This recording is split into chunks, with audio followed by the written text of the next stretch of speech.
यायले पुन्हा सांगतो का या राजकारणाचा वस्ताद एकच माणूस आहे आदरणीय पवार साहेब, आणि वस्ताद हा एक डाव राखून ठेवत असतो, आणि तो डाव 4 तारखेचा रिझल्ट लागू द्या, मग तुम्हाला सांगान का तो डाव का आहे.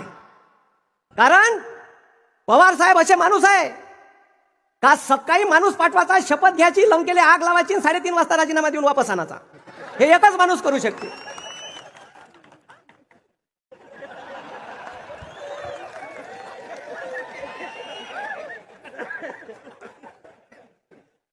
अरे 10,34,000 करोड रुपयाची कर्जमाफी, त्याची कर्जमाफी केली 10,34,000 करोड, पण शेतकऱ्याची 1.5 करोड कर्जमाफी, 1.5 लाख करोडची कर्जमाफी आहे. ते करायला पैसे नाही. पण महाराष्ट्र भारताचे कृषी मंत्री होते पवार साहेब, तेव्हा भारताचे पंतप्रधान होते 2009 ले मनमोहन सिंग, त्यानं 72,000 करोड रुपयाची कर्जमाफी केली.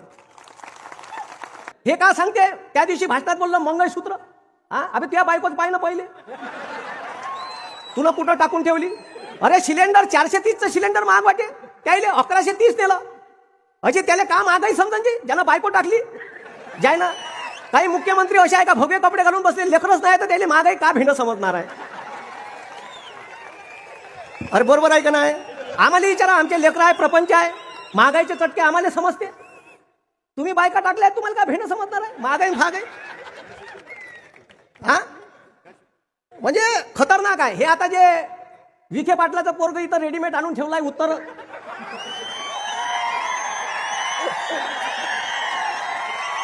उत्तरचं कॅलेंडर दक्षिणेत आणलं.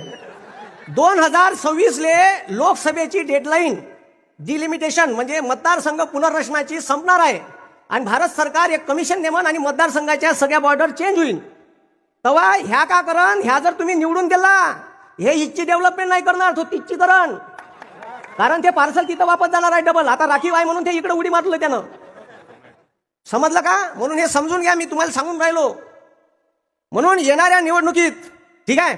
आणि एक साहेब, एक सायन्समध्ये एक कॉन्सेप्ट आहे, त्याला इन्फ्लुएन्स मॅग्नेटिझम म्हणते. मग आता हे पक्ष फोडाफाडी केली. आता अजित पवार साहेबांना असं वाटून राहिलं असेल का आपणच शरद पवार आहे का. तर ते इन्फ्लुएन्स मॅग्नेटिझम म्हणजे जर तुम्ही मॅग्नेट घेतलं लोह चुंबक, तर त्याला जर टाचण्या लावल्या तर पहिली टाचणी चिपकते, दुसरी टाचणी म्हणजे एकाला एक टाचण्या चिपकते. तर त्याला असं वाटून राहिलं का पवार साहेबाच्या सानिध्यात आहे का मीच मॅग्नेट झालो का. तर त्या ज्या टाचण्या चिपकते त्याच्यातला एक भाग ते घड्याळ चोरून येणारी आहे. म्हणजे तुम्हाला समजून घ्या कन्सेप्ट काय आहे. तर राजकारणात अजित पवार साहेबांचा आणलं कोण, तर पवार साहेबांचा ठीक आहे करंगही धरून येणारे हे माणसं आहे. यायले महाराष्ट्रात आमदार केले, खासदार केले, असे लय लोक, म्हणजे लहान लहान लोक पवार साहेबांवर टीका करून राहिले. तुमची अवकात नाही. अरे त्या माणसाचं किती मोठं योगदान आहे, तुम्ही का बोलून राहिले. म्हणून हे जे सरकार आहे, या सरकारनं शेतकऱ्याचा विचार नाही केला. एक अग्निवीर सारखी स्कीम आणली. अरे तलाठीची भरती होती 1000 रुपये फी. अरे कलेक्टर 100 रुपयात होते भारतात, तुम्ही तलाठी बनवायची फी 1000 रुपये करून राहिले. आम्ही सांगून सांगून पिसाळून गेलो यायले.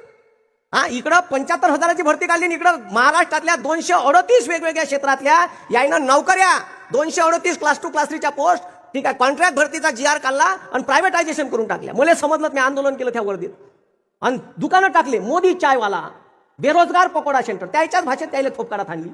8 दिवसात GR ला असे आगुटच नाही. म्हणून माय म्हणणं एवढंच आहे, इंग्लिश बोलणारा खासदार आहे. इंग्लिश बोलतेस ना फक्त का अजून काही समोर आहे. यायनं दिलं मला इंग्लिश बोलणारा खासदार आहे. मी म्हणलं बरं झालं, पेनार गिनार आहे का नाही तर ठीक आहे, म्हणून बोलणाराच आहे का असं विचारलं.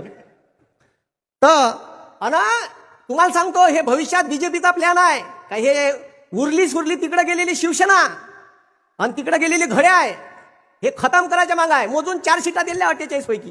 किती सीटा, आणि अशा दिल्या का ज्या निवडून नाही येत.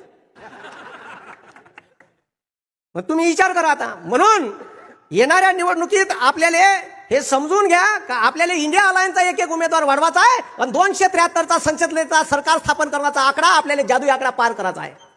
आणि तो आकडा पार करायची जबाबदारी तुमची आहे. या 84 वर्षाचा तरुण योद्धा, तुमच्यासाठी या देशाचं संविधान वाचलं पाहिजे, या देशातला शेतकरी बेरोजगार युवक वाचला पाहिजे, त्याचं भवितव्य घडलं पाहिजे. म्हणून या वयात रोजच्या 3 सभा, मी सोबत आहे आज पवार साहेबांच्या 3 सभा आज आहे. त्या दिवशी बारामतीची 3री सभा होती, ऊन 43 डिग्री सेल्सिअस. आमच्या वर्धेत इलेक्शन झालं, 43 डिग्री सेल्सिअस होतं. 2.5 तास पवार